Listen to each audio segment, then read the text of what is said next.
Okay, so the first thing I want to talk about is this. This is how you start to notice what digestion is doing in your body. And so if you are feeling you've got bloating, gas, trapped air, constipation, and sometimes even that pressing on your heart, then that feeling is vata in your body. And that's where you're going to want to oppose. Whenever you feel vata, it means you need heavy, warm, that kind of food, right? And how you feel this when it moves out of just your physical body, you start to feel it as anxiety in your cells, in your mental body.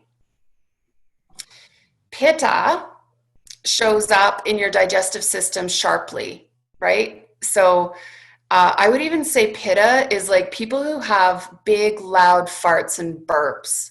They also have like their symptoms are just more explosive, right?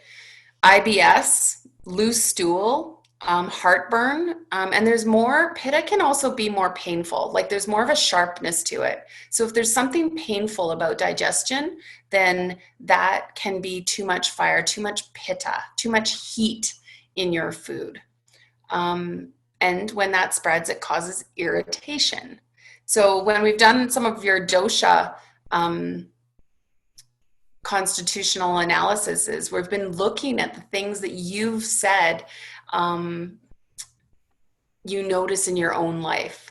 So now we're just going to take those things back and go, well, could you link, like last week, I think it was last week or maybe the week before, Lorraine was linking her mood to her digestion.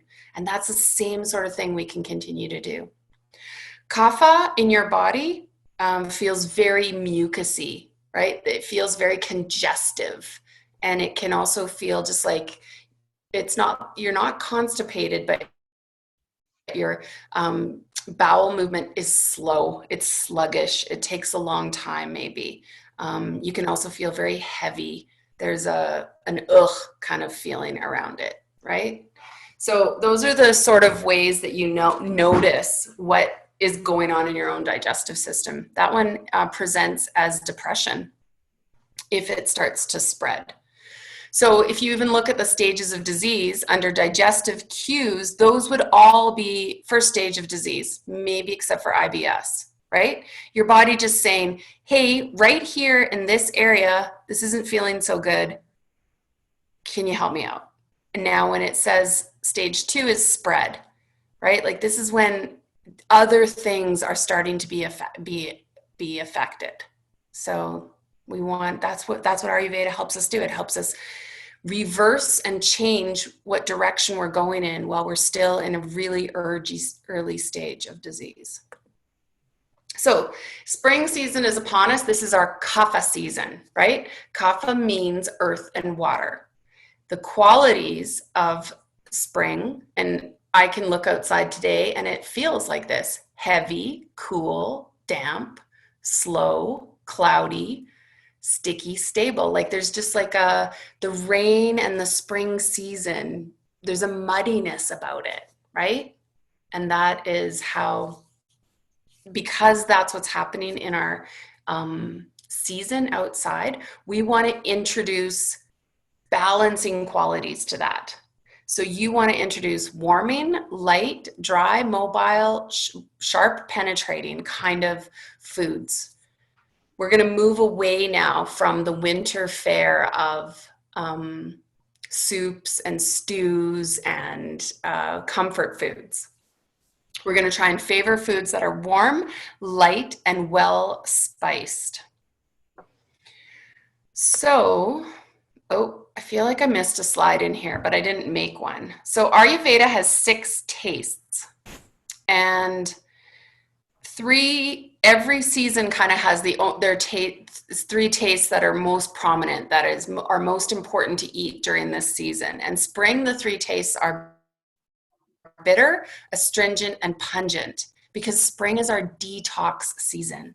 So when we think bitter, even think about how in old England, they used to have bitters before dinner to stimulate their digestion. and get things going and get the acids going in the stomach, the gallbladder releasing some of that bile and everything into the stomach. So things that are bitter, think of arugula, you know, the little lettuce leaves that are spicier than the rest. Brussels sprouts, cabbage, broccoli, asparagus, anything that's the leafy green has a bit of bitterness to it. You can literally, if you are not treating your yard with pesticides and herbicides, then you could eat your dandelion greens. My family doesn't even know that there's dandelion greens in their smoothies. You can also eat thistle and nettles. Chamomile grows wild in lots of sidewalk cracks. And if you don't trust your own yard, then when you're out walking in, I don't know, on a hike in Kananaskis, way off the beaten path where you know things aren't getting sprayed, then start to watch for edible plants, because they say in your immediate surroundings, the plants that pop up and grow first in the spring are really, really good for your digestion. They're really good for helping us detox our winter, kind of the winter weight that our bodies allowed us to gather. Rhubarb comes up really fast in the spring, and it is definitely got that bitter quality. Cranberries. For drinking, coffee, green tea, cocoa, and red wine. And Ayurveda is going to say, yes, they're bitter, but please don't rely on any of those things, any of those coffee, green tea, and cocoa, or red wine to get your taste of bitter, because none of those will actually assist your body in the detox. Yeah, it's not quite true, because sometimes they will. It's just that we tend to over rely on them. So take those ones with a grain of salt. Astringent foods. So this is where a lot of our fruit comes in: apples, pears, berries, dried cherries, raisins, prunes, finding that kind of astringent taste. Artichokes, radishes, spinach, sprouts.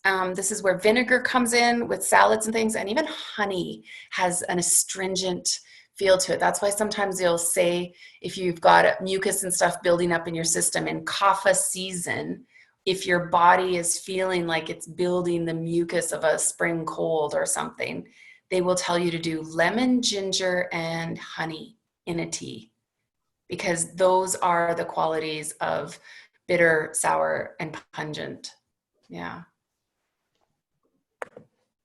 Pungent, this is where a lot of the spices kick in. So turmeric, ginger, cardamom, and fennel. Those are the 4 spices in the everyday spice that I made for everyone this week. So Karen, Jill, and Cheryl, yours are in the mail. And for everyone else, I have a packet of everyday savory spice and everyday sweet spice at my front door. So when we meet, or when we arrange to meet, I can give it to you. But spring just says, get out the spices. Like, add it to everything. I've been sprinkling the everyday spice on my avocado toast, and it's amazing. So the reason these 3 tastes, so pungent, bitter, astringent, the other 3 tastes of Ayurveda, there's 6, are sweet, sour, and salty. And those are winter. Those are what we are supposed to eat in winter: sweet, salty, bitter, or sweet, salty, and sour. So all of the stuff that falls into the sweet category, not supposed to be part of our spring diet. All the stuff that fell into our salty, not part of the spring diet. So we want stuff that stimulates our digestion. It's like we're taking a scrub brush now and we're doing a spring clean to our digestive system.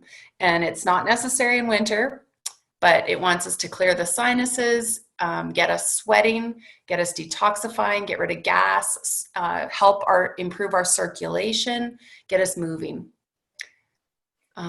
Bitter. detoxifying, antibiotic. And see, there we go. All the things that you get from the leafy greens are antibiotic, antiparasitic, antiseptic. So